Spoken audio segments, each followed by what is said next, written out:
Like pixels on a screen, these are the games of our lives.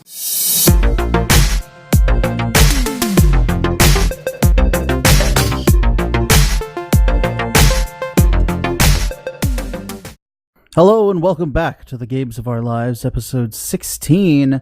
Guess who's back? Back again, back from the wilds of deepest, darkest Alaska. Mike.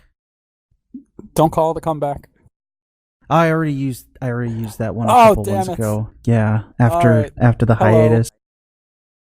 How was the Great White North? How was our 49th state? I know we don't send a lot of people up there to check it out, so thanks for doing that. No, it's still there. They still have an odd sort of they enjoy messing with Texas.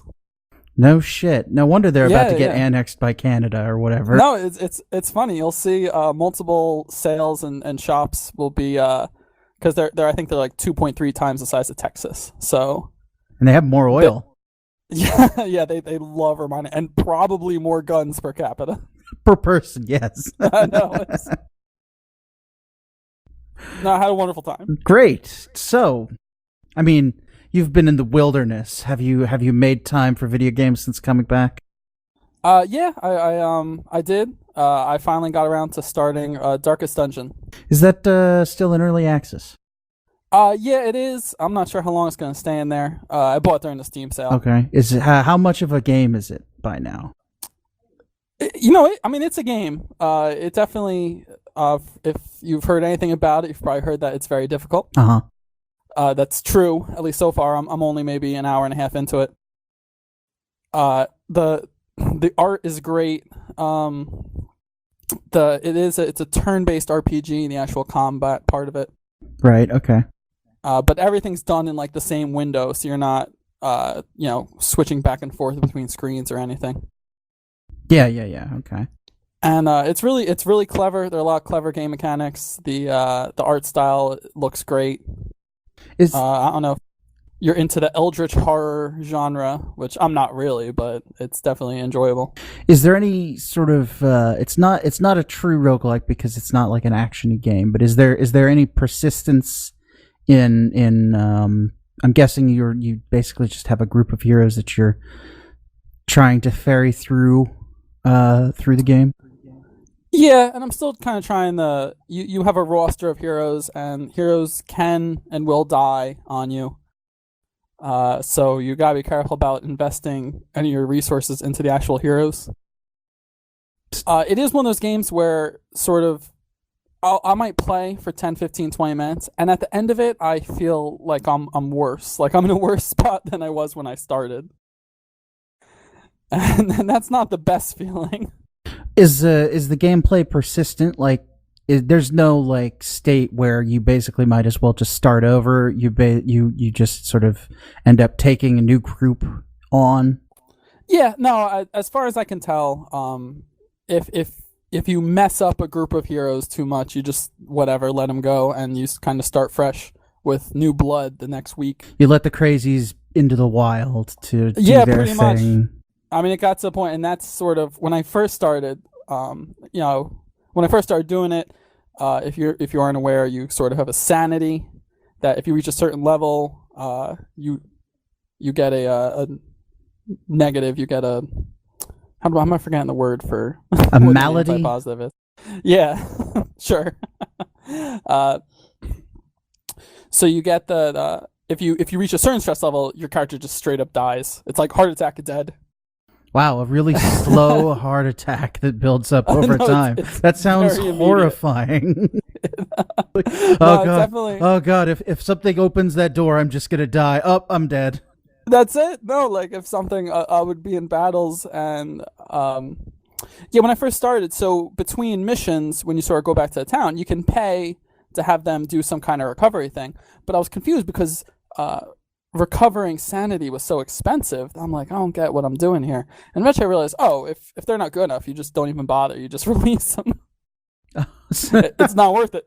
This Uh, this seems there's no cost for recruiting new heroes. interesting. So it's always cheaper to just dump them if they're not worth it. That's a pretty interesting mechanic. A lot of other games in this style would sort of place a high value on keeping the same team through to the end. And if you start investing money and resources into some of these characters, and there is some bit of leveling up and persistence, then if they die, you might be boned. I don't know. Interesting. I haven't gone far enough into the late game to find out how boned you can get. I don't know if they're going to implement it, but this seems like the kind of game that could take PTSD and turn it into a mechanic. Yeah, that's actually not too far off. Interesting. And so it's funny you mentioned that, because I was debating just starting over, just because understanding just all the sort of false starts, I probably do have a better understanding of how to spend resources. Since basically every time you go out, you can provision your supplies almost like it's Oregon Trail. Right. And I think I was too wasteful early, so now I'm broke. I'm an hour and a half into the game, and I have way less money than when I started. I can't afford to do anything except get new heroes, throw them at the dungeon. Pretty much, you're just starting again. And, I mean, it's still enjoyable. I'm still coming back to it. It's not frustrating enough to make me stop. Yeah, I was definitely interested in it when it first came out on early access.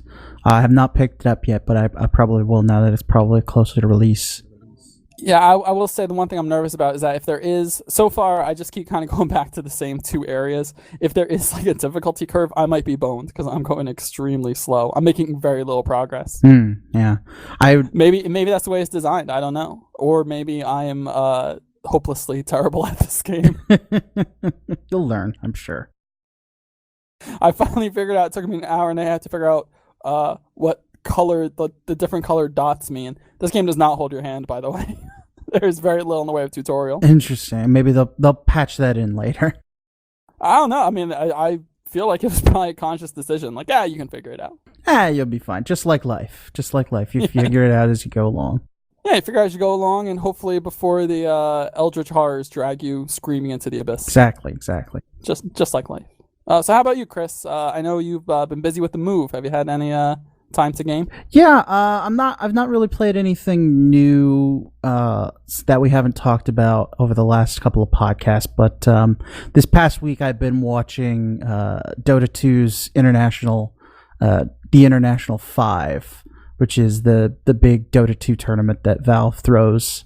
And I watched it last year. I'd never really gotten into MOBAs. I'd never even sort of understood how they were played until I watched the International last year, when they had a great feature with the newcomer stream where they would take every game would be cast by people who would give information like for people who have never seen Dota before, and that was very helpful. And having that background and since even played the game a couple times with you, has improved my knowledge to the point where I'm watching the big boys stream now.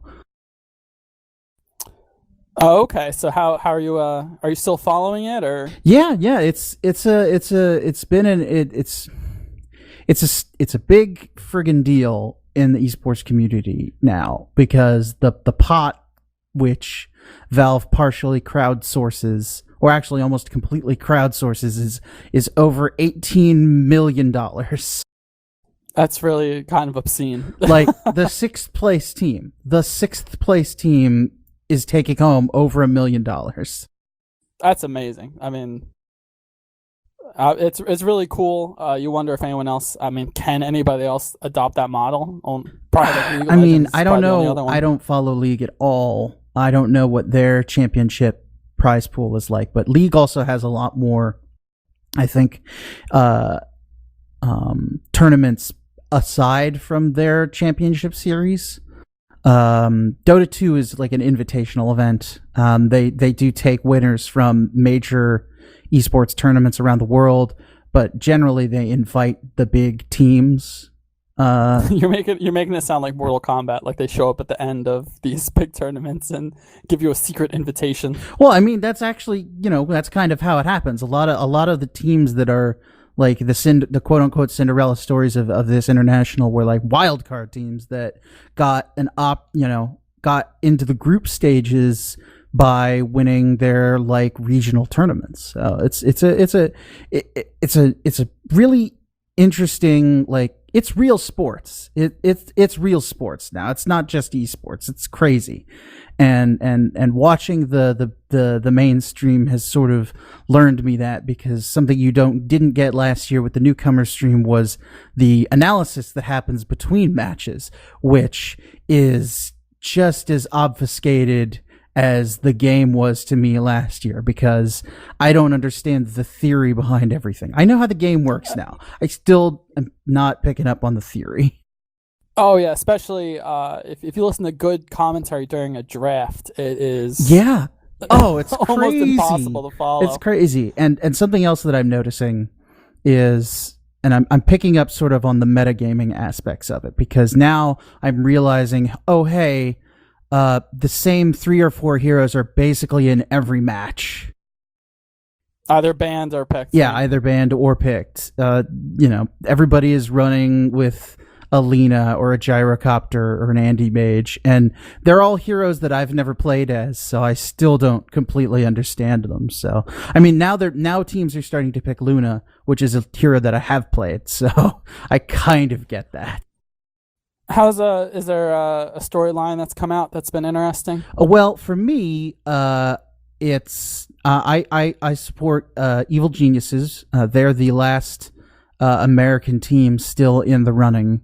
It's usually the tournament is usually dominated by like Chinese teams for the most part.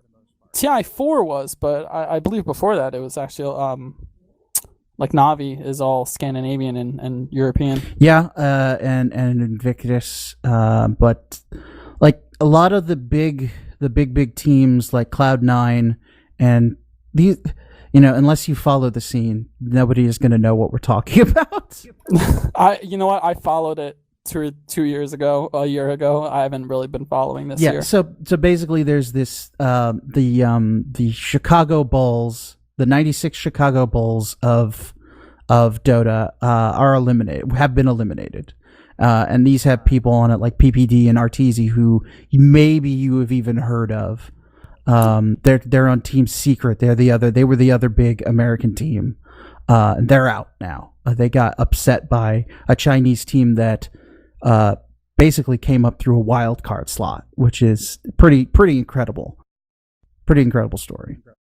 No, it is, and it's crazy at how short the careers of even the best players are. Yeah, I mean, a lot of the people are starting to age out, which is ridiculous. I mean, yeah, you're like 23, and it's like, get out of here, old man. The big story is this kid who's 16 years old, is probably one of the best core players that I've ever seen, from Pakistan, on Evil Geniuses, Sumail. Started playing Dota when he was 8. Oh my goodness! You gotta get him young. Yeah, I know. Oh man, they're going to be starting farm teams.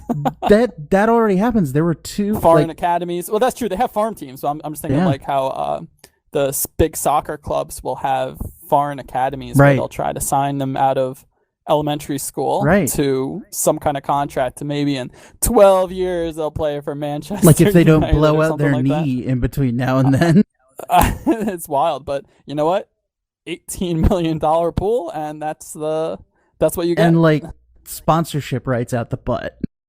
No, it's really something cool. But something that is probably going to become a big deal in the next year, the eSports League, or this independent organization that sort of runs big tournaments, is they're starting to test for and crack down on players using Adderall as a performance enhancing drug. So is that currently banned? Not at Dota. Not at the international. At least I haven't heard anything about it. ESL, which runs the independent, which is an independent tournament runners, they're going to be testing for it, and they are going to be banning people who test positive for it. there's not a lot of details on it. These were this all started happening in the last month or so, which is, it's weird because Adderall is a drug prescribed to people that have ADHD like I do. I don't take Adderall, I take a different medication, but they are controlled substances in the US and they can be abused. And this is something that non-esports has been struggling with for a while. Not just people taking PEDs, but what is a PED? Right. See, here's the weird thing about Adderall and similar drugs is that they affect brains that are ADHD differently than like normal brains. It's not like steroids where whoever takes steroids is going to get muscly and shrink their balls. But that's what's kind of interesting. So if someone, and this is a long-standing debate, I know, at least in baseball and football, if you take an illegal steroid that the purpose is to lower your recovery time, that's illegal and you'll kind of get banned, you'll get smacked for it. But if you take a painkiller that also lowers your recovery time, means you go out when you're hurt. Yeah. Is that different? Because painkillers aren't banned and painkillers are prevalent in all sports.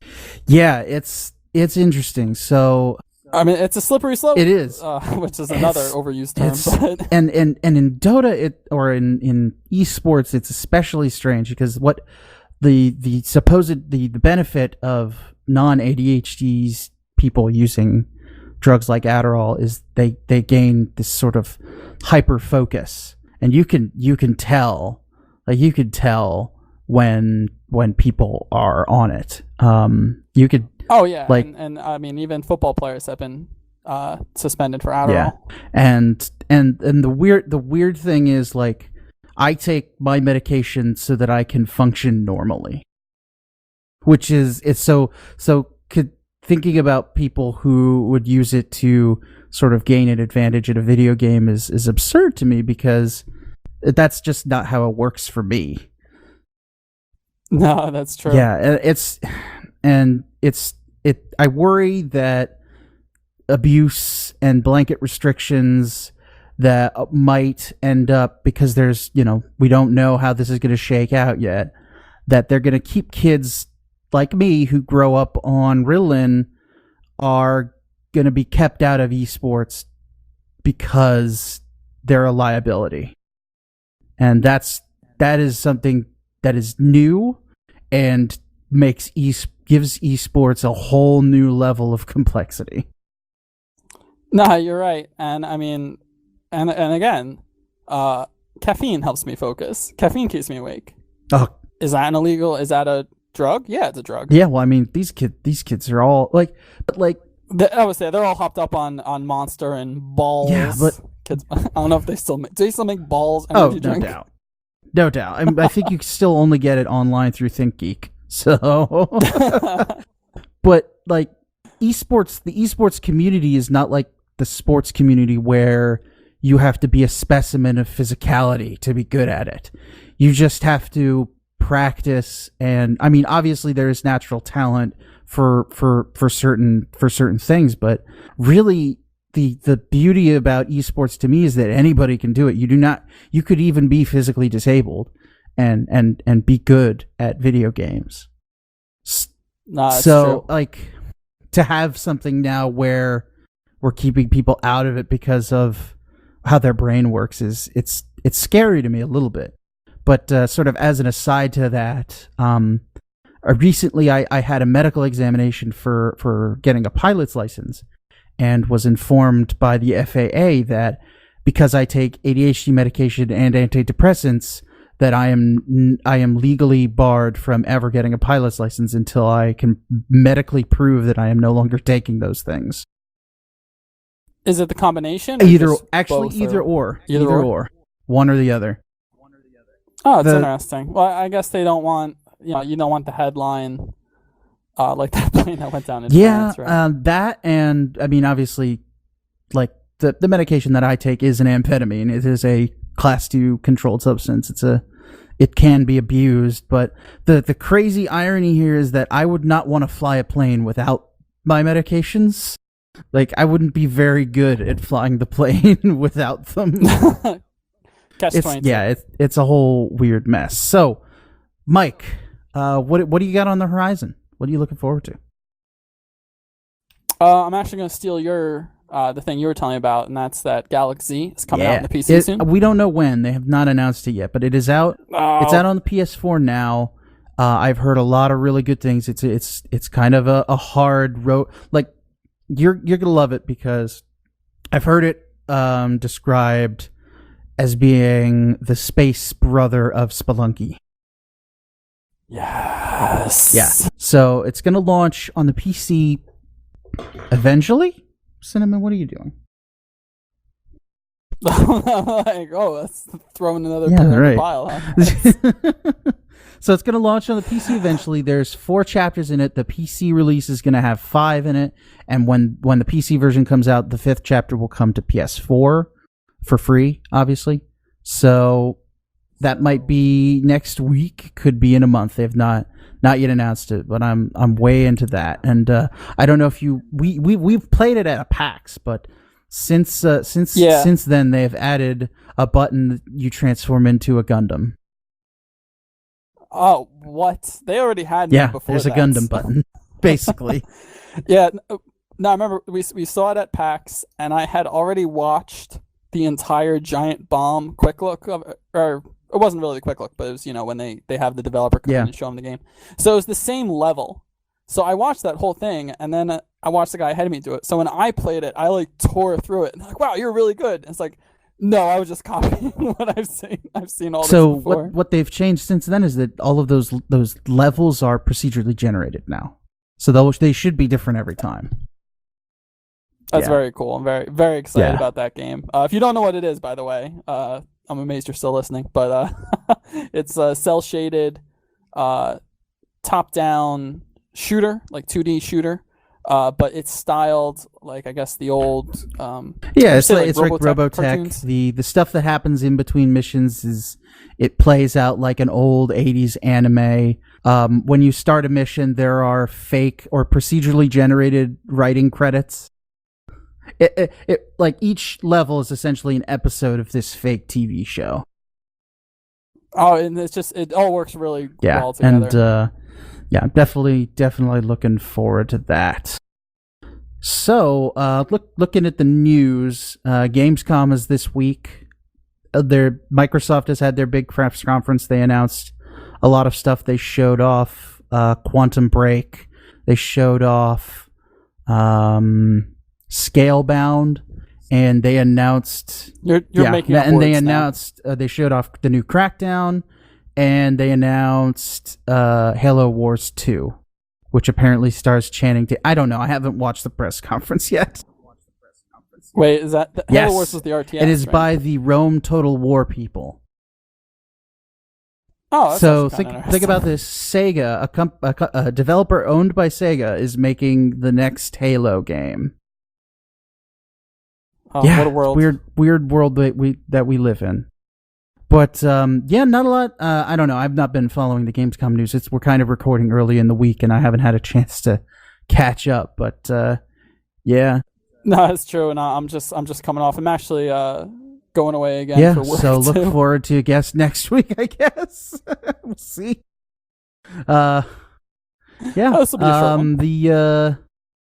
There was, that's right. Tony Hawk is coming out next month, I think. Oh yeah, and they showed some more screenshots, and it's cel shaded. I've not watched any footage of that. I guess maybe I should. Well, I guess the dream is it's just Jet Grind Radio with Tony Hawk. I don't know. Jet Grind Radio felt a little slow compared to Tony Hawk. No, it's actually Splatoon is Jet Grind Radio. That makes a little more sense. That definitely makes a little more sense. All right. No, I think that's everything for this week. Welcome back to the lower 48 there, Michael. Oh, and it's good to be back. Maybe I saw Blockbuster no video shit. They haven't gotten the news yet. I was just gonna say I didn't have the heart to tell him about Netflix. Oh man, so I was just like, man, when you catch up, when you get your yearly mail delivery, it's gonna be rough. Yeah, no, that's true. They mail you the disc, but yeah, it's a 6 month turnaround. The Saskamoose Blockbusters is the place to hang out, I've heard. Yeah. Exactly. Okay. Well, Mike's. Thanks for joining me. If you like the show, go ahead and spread us around. That's the only way we reach new audience members, if there are any out there left that we have yet to conquer. I was gonna say, look, people watching video game stuff on YouTube, don't be ridiculous. It's definitely not a multi-billion-dollar industry. All right. Well, thanks everybody. Thanks for joining us. We'll see you next time on the Games of Our Lives. Bye-bye.